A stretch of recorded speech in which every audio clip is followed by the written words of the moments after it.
രാവിലെ തന്നെ പാടത്ത് വെക്കാനുള്ള കോലം പോലത്തെ കോലവുമായിട്ട് ഞാൻ എവിടെ പോകണമെന്നാണ് നിങ്ങൾ ചിന്തിക്കുന്നതെങ്കിൽ ഞങ്ങൾ എവിടെയെങ്കിലുമൊക്കെ ട്രിപ്പ് പോകാൻ നിൽക്കുകയാണ്. അതേ ടുബി താണ്ട മുടിയൊക്കെ ചീകി സെറ്റാവുന്നുണ്ട്. ലുക്കായിട്ട് പെമ്പിള്ളേരെ വളച്ചിട്ട് ആശൻ അടങ്ങൂ എന്നൊരു ദീർഘ നിശ്ചയത്തോടുകൂടിയാണ് ടുബി നമ്മുടെ മുമ്പിൽ നിൽക്കുന്നത്. ഹലോ ഗൈസ്, ഞാൻ Abhiraj you are from Pathanamthitta. അപ്പോൾ നമ്മൾ ഇന്ന് എവിടെയെങ്കിലും ട്രിപ്പ് പോവുകയാണ്. നമ്മൾ ഇവിടുന്ന് നേരെ ടുബിയുടെ വീട്ടിൽ പോകുന്നു. ടുബിയുടെ വീട്ടിൽ നിന്ന് ടുബിയുടെ അനിയത്തിയും കൂട്ടി നമ്മൾ നേരെ ട്രിപ്പ് പോകുന്നു. ട്രിപ്പ് എങ്ങോട്ടാന്ന് ചോദിച്ചു കഴിഞ്ഞാൽ അടുത്ത് തന്നെ എല്ലവിഴ പൂഞ്ചിറയിലേക്ക്. അങ്ങനെ ടുബിയുടെ വീട്ടിൽ പോയി നമ്മൾ ഡ്രസ്സൊക്കെ മാറി ഇറങ്ങാൻ തുടങ്ങിയപ്പോഴാണ് വയറിന് ഒരു വിളി വന്നത്. എന്ത്? വിശപ്പിൻ്റെ വിളി. പാലയുടെ അല്ലെങ്കിൽ രാമപുരത്തിൻ്റെ പൊന്നോമനയായ പോപ്പീസ് തട്ടുകടയിലേക്ക്.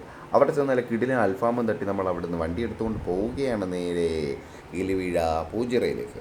അങ്ങനെ അവിടെ ചെന്നതിന് ശേഷമാണ് മനസ്സിലാവുന്നത് അവിടെ തീ പിടിച്ച് കിടക്കുമെന്ന്. തീ പിടിച്ചാണോ അതോ കാട്ടിലായാലും തീ ഇട്ടാണോ എന്ന് അറിയത്തില്ല. ഫുള്ള് കത്തിക്കരിഞ്ഞ് കിടക്കുമായിരുന്നു. അതിൻ്റെ ഇടയിൽ കൂടെ നമ്മളെല്ലാവരും അവിടെ നടന്ന് പോയി അവിടുത്തെ വ്യൂ ഒക്കെ ആസ്വദിച്ച് നമ്മൾ അവിടുന്ന് പതുക്കെ വണ്ടി വിട്ട് നേരെ തിരിച്ച് വീട്ടിൽ വരുന്നു, കിടന്നുറങ്ങുന്നു. Okay, bye bye, Tata.